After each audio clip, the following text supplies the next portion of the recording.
Hey, health coaches. I don't know if you follow me on Instagram. Do you? By the way, if you want to, you can follow me at Health Coach Power Community. I'm loving the Instagram lately. But anyway, if you've been following me, you may have seen a post from a couple of days ago that struck a nerve with a lot of coaches. It was sort of tongue in cheek, and this is what the graphic said. It said, just trying to heal my emotional wounds, grow a business that's changing the world, be the best version of myself for people I love, forgive those who have hurt me, keep my blood sugar balanced, avoid BPA, exercise, meditate, ferment my own sauerkraut, and keep working on myself. And then I wrote, whew, it's exhausting being a health coach, isn't it?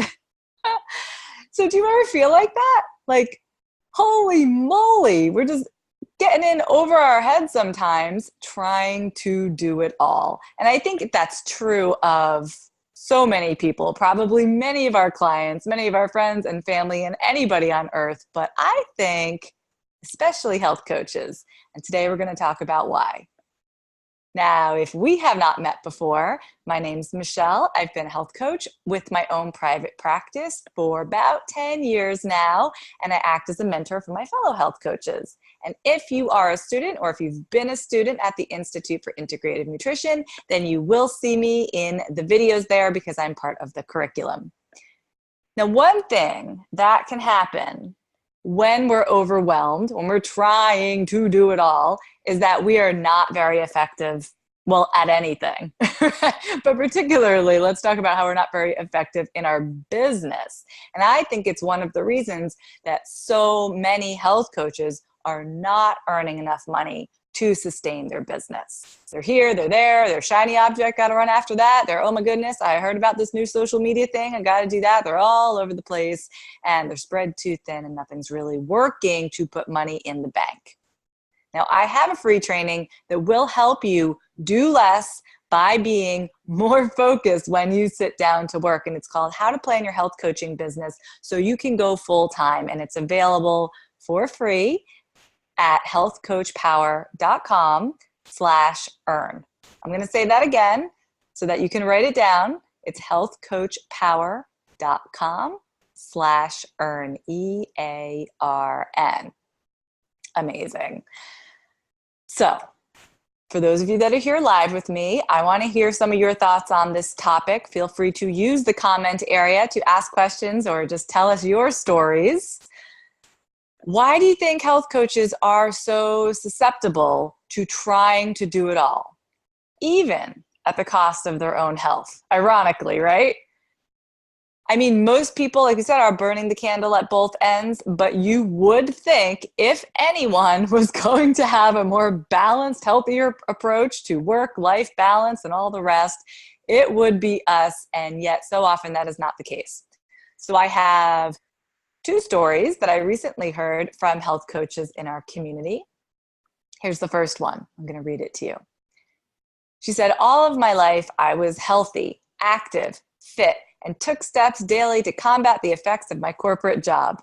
I added IIN to the equation. So that's the Institute for Integrative Nutrition, for those of you who don't know. She added that to the equation of her already busy life, and something had to give. She says, I could get up at 5 a.m., exercise, have a smoothie to start my day as I normally would, but I wouldn't have time to get everything done, even if I was going to bed at midnight. So I started foregoing my morning routine to dive right into studying with the intention of working out later. Because I was fit and healthy to begin with, the results took a while before weight gain started to show up. And in 2 years, I gained 30 pounds. Because of my weight gain, I don't want to do Facebook Lives. I don't want to make videos. I don't want to give workshops. I don't want to appear in person. So here's one answer, right? Like as this coach says in the story, something has to give, right?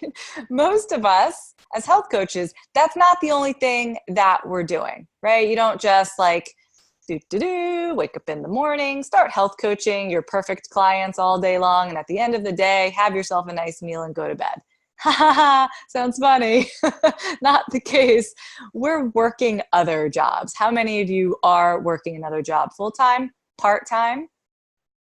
We're in school. How many of you are still in school? We're mothers. Hello. We're entrepreneurs. Oh yeah, right? Because you don't just show up at your office and there's clients waiting for you. You have to get them there. You're doing all the roles inside your business. And yes, something has to give. So true. So I want to invite you, first and foremost, to think of something right now that can give. I know sometimes it feels like it's impossible. Sorry, it looks like my internet connection's not so good, but I'm just gonna keep going and hope that it all works out. Yesterday, my husband was like, oh, I put this thing on the calendar. You know, we have to go to the kindergarten parent orientation. And I was like, no, we don't. I'm not going to that because you know what?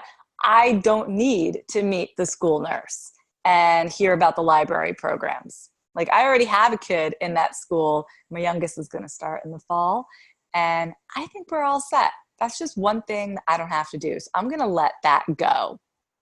In fact, I am, just be honest here, I am dreadfully uninvolved with the school because I can't do it all, right? And I don't feel guilty about it. I figure other moms don't work, or other moms do work, but they don't cook dinner every night from scratch. And other moms, I don't know, they're not me, and they want to join the PTA and they want to volunteer on class trips, but something has to give. And this is something that I have personally chosen. So I hang out with my kids when they're home, but I let school kind of do its thing without me. So it's not really a question of if something has to give, it's really what. Like, what is it going to be? So I'm going to encourage you to decide that proactively instead of reactively, like, oh my God, I just didn't get to the gym again. Decide in advance what's going to give, because you don't want to suddenly find out that, hey, haven't been sleeping, hey, been gaining weight, and you're basically letting your health take the hit. Krishanda says, because it's what we feel must be done initially to get the business off the ground. Yes, Krishanda, there is that whole like starting my business hustle. And I'm going to tell you something, that doesn't stop. It's not like once you have your first 10 or 20 clients, everybody just sits back and goes, I'm all set, don't have to do a thing. It's not like that at all. The hustle never ends unless you step in and change the mindset. You know, there's always going to be another dollar that you can make. So entrepreneurs are sometimes the worst in terms of overburdening themselves and burning out. Vivian says she's working a very part-time job and playing grandma one day a week. Yeah, no kidding. This is what I mean. We all have other things that we're doing. Carrie says, working full-time while getting things in place to start my business. Yes, and so many health coaches continue to work full-time once things are in place and they have a business, but it's hard for the business to grow because they're still working full-time. So it's this balancing act. All right, I hear you. I know you guys feel me on this. Here's the next story, and let me know if this is resonating with you. This coach says, trying to balance it all can be difficult. I tend to get emotionally involved with my clients and find the work a bit exhausting. Ironically, I turn to food as a source of comfort. The emotional energy of health coaching, I'm going to just say that again, the emotional energy of health coaching, trying to market my business and balance my home life, it's exhausting. Yeah, no kidding. And when you find yourself turning to food for comfort, you know, that's a sign something's out of alignment. I always notice myself reaching for a bag of chips or like the organic Annie's bunnies or whatever I bought for my kids or something chocolate whenever I have to work on something that I really don't want to do. And it sounds to me like this coach is sort of having trouble or not really wanting to do some of the private client work. And you know what? That's okay. And it's really smart to notice that and notice how you are reacting to all the different tasks during your day. It doesn't mean you're a bad coach or you shouldn't be a health coach just because you find it a bit exhausting. I do too. But this is an opportunity to get curious about why it's exhausting and when it's exhausting. Like, are you fine after one client meeting, two client meetings, but then the third and fourth of the day are just draining? Or are you working with clients who are maybe super needy, something about their personality, something about this particular target market that you're involved with? Maybe they're just not your ideal. Because once you can figure out the problem, you can take steps to fix it. So in my own career, in my own path, I noticed that if I have one client meeting a day, I find it very energizing. I love it. It makes me feel great. If I have two client meetings a day, okay, still good, still rocking and rolling. But 3, 4, no more than that. I'm not doing any. 2 is where I max out. I don't go any more than that. So a long time ago, I limited my schedule and started putting energy into creating other streams of income so that I wasn't forced to try to book clients back to back all day long, because I would end up hating this job, and I don't want to hate this job. I love this job. So that became very important to how I structure my health coaching business. And if you're like me, and every time you sit to do something that you don't really want to do because you find it boring or you feel in over your head or whatever it is, you're reaching for the snacks, then that's something that you have to outsource or you have to not do, right? Maybe it's something optional you don't really have to do.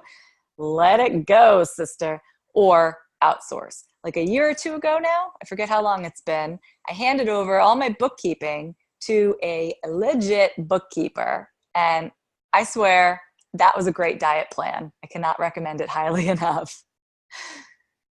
So I think the lesson here is that trying to do it all comes from being like a one-woman operation or a one-man operation, right? We do the coaching, we do the administrative stuff like billing, we do the marketing, we do the blog post writing and the workshop presenting. And I mean, come on, it's too much. When the computer breaks, suddenly we're like our own IT department. Trying to do it all is baked into the equation. But whenever we're feeling out of balance, it is an opportunity to make the appropriate changes. For instance, I am never going back to doing my own bookkeeping, ever. No, thank you. Finally, I want to touch an idea that came from that original Instagram post that I told you about. And again, be sure to follow me at Health Coach Power Community on Instagram. So in that post I read to you, I mentioned avoiding BPA, right? Like is one of the things that I'm sure many of us are concerned about. And fermenting our own foods and like all the things we do because we know that they're healthy and like the quote right thing to do. And I think we're just really aware, which is a good thing. We're very aware of how food affects our body and how toxins affect our body and our mind and how important it is to exercise. Like we feel the importance of this stuff so deeply that we can't ignore it. So how does that play out? It means, I don't know about you, but I'm not going through the drive-through for a fast dinner tonight before my son's baseball practice. I'm gonna be upstairs cooking up something from scratch in a pan on the stove. Is gonna take time. I can't take that easy way out. I just can't do it, right?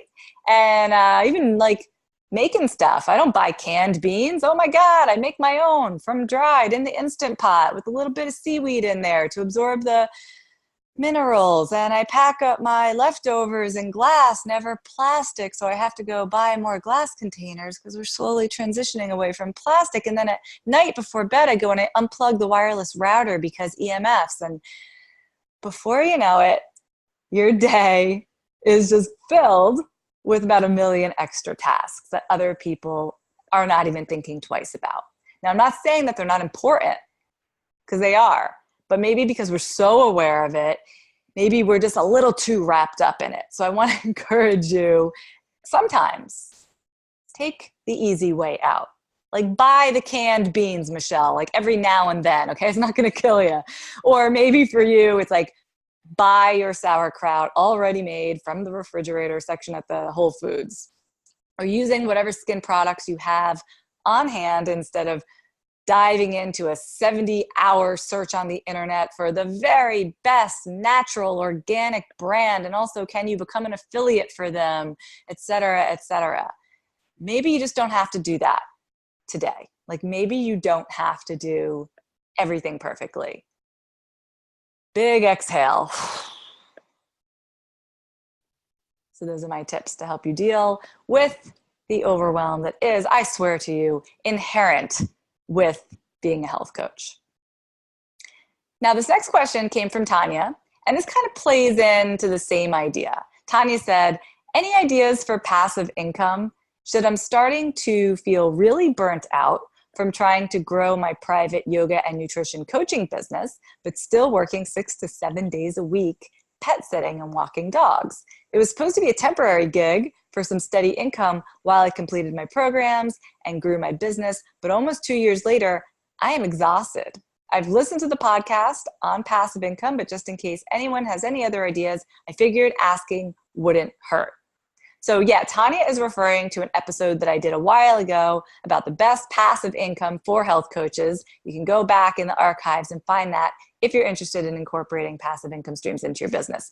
However, when I read this, I'm like, Tanya, you're working 6 to 7 days a week already. You're already working hard at trying to get yoga clients, nutrition coaching clients.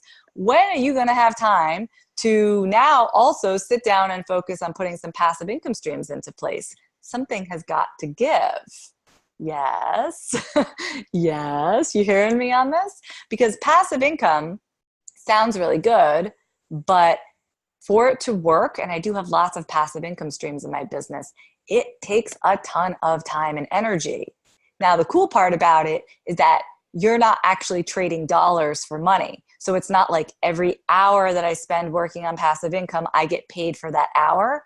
No, it's much better. If I'm smart and I spend time working on my passive income streams, I can make money from them day after day, week after week, year after year. However, I need to get it set up and get it set up well. And I will not lie and say that that is passive. It's not passive. It's very active. So if you're feeling up to here with everything that you have on your plate, I would not suggest adding a passive income stream right now. I would suggest fixing what's on your plate so that you can breathe, and then reassessing, where do I go from here? Because it might be that what you're doing is enough or enough for now, but you're just not able to put enough emphasis on it because you're so busy cooking your beans from scratch. No, that's just me. I don't know, maybe that's you too. We have another question from Lori, and this is a tax question. Who loves/hates talking about taxes? No, it can be a good thing. Sometimes you find out that something that you've been doing all along can be a write-off for your business, which is amazing. So let's see what Lori has to say. My accountant is unsure on how to classify this expense. And she says she's looking for another accountant. But in the meantime, if you buy groceries to make or to come up with a new recipe for your blog post, how do you classify that expense?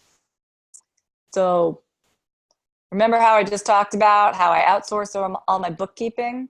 I do.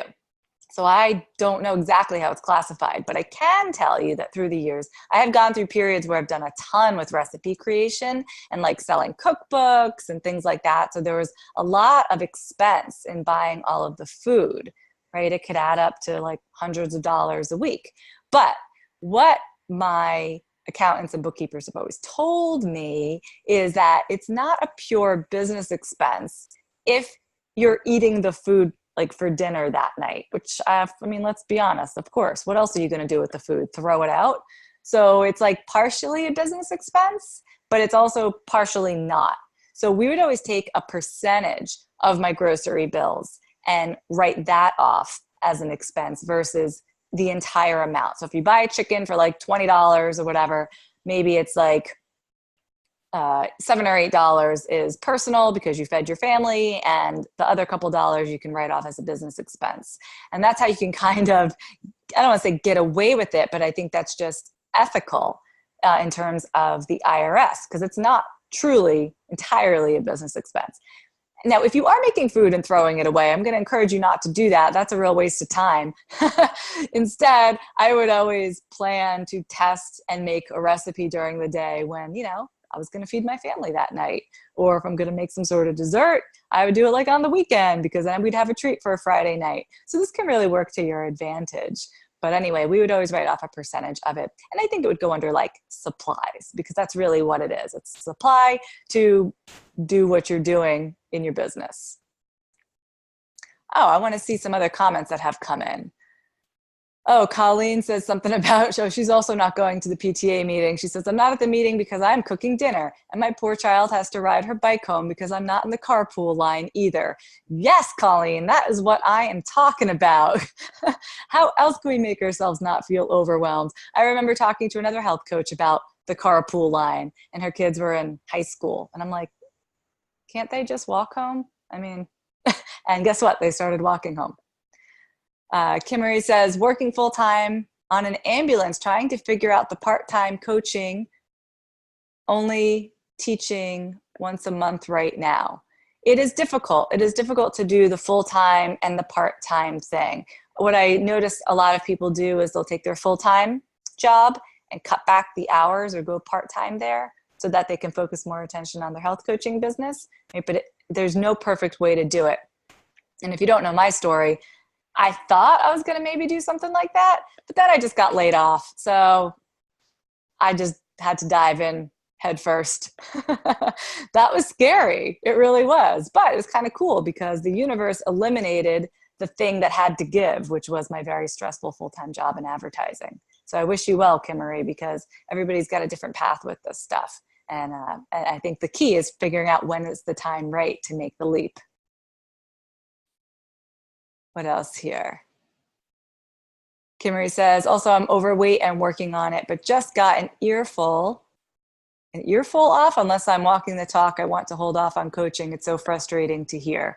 Oh, gosh. Do you know how many successful health coaches are out there who are not a size 2? Like, a lot. Health coaching is one part nutrition and food and losing weight, right? For some people, depending who you're working with. But it is, most of the work I do with my clients has nothing to do with food. It is all about their lifestyle and their careers and their relationships, the primary foods, if you're familiar with that term. IIN students all know what I mean by primary foods. So I think you can be a very effective health coach, even working to help people lose weight, because you know the struggle. Whereas someone who is naturally thin and has never had to lose a pound in their life, you know, you can imagine that person kind of getting the evil eye for telling a client like, oh, why don't you try eating celery sticks instead of cookies at night? And the client's going to be like, what do you know, you skinny beep? So don't let that shake you. You don't have to be perfect in order to help others. All of my clients suffer with burnout and overwhelm and exhaustion and anxiety. And guess what? I always constantly am working on myself. And sometimes I'm not in the greatest place with those exact same issues. Hence today's topic. Krishanda's asking, which episode was it? Oh, the episode that we talked about passive income. I'm sorry, I don't know which number offhand, but if you were to scroll through all the episodes on iTunes, you'll see the one called The Best Passive Income Stream for Health Coaches. All right, any other questions for me? I have one here, also from Krishanda, and she asked, what are the prime health coaching months? So this is kind of an interesting idea. I don't know that everybody thinks of it this way, so I just wanted to call it out during this podcast because yes, there are sort of prime times during the year for health coaching. Maybe this will be very apparent to some of you, but I'd like to hear what your experience has been in your own businesses. So I would say for starters, right after the new year tends to be sort of a high time for health coaching. Because of course, everybody has their New Year's resolutions and they're feeling strong.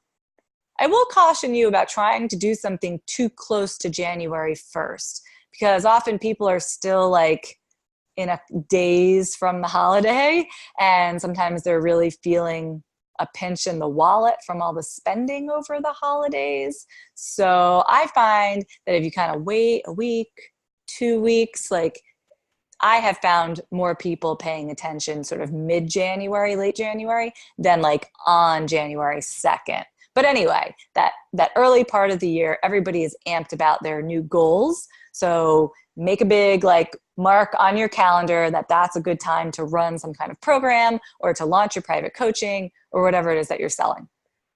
The next time of year, take a wild guess. Everybody's super interested in their health. Springtime, like now, right? Because everything's, I mean, even Mother Nature is interested in blossoming and blooming and new things are happening and everybody just gets that energy. Not to mention everybody starts to freak out about not fitting into their shorts from last year or the bathing suit that they have to wear soon. So unfortunately, in a way, because I hate for that to be the thing that drives people to eating better and taking care of themselves, but weight is many times going to be that thing.